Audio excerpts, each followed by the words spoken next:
Hey guys, this is Dr. Hub. In case you haven't subscribed, please do subscribe for updates. Let's look into the action and the relative period, the absolute and relative period. So absolute and refractive period. So in this, the first one is the property. In absolute refractive period, there is no stimulus, there is no matter how strong will the excite the nerve. So it is no stimulus or the strength is not considered. Whereas in relative refractive period, the stronger than the normal stimuli can cause the excitation. So in relative, if you are stronger, what happens? They can cause the excitation. So in stimulus, no matter how strong, there is no excitation. In relative, there is excitation.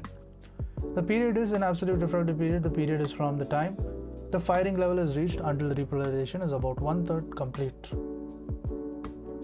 So the time from the firing level.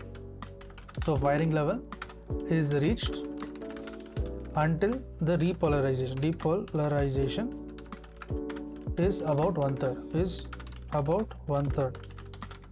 Next, relative refractive period begins at the end of the absolute refractive period to start off the after depolarization.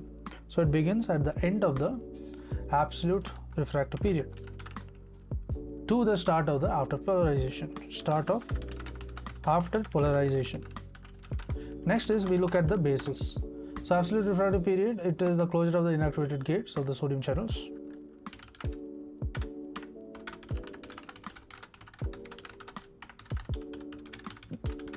In response to the depolarization.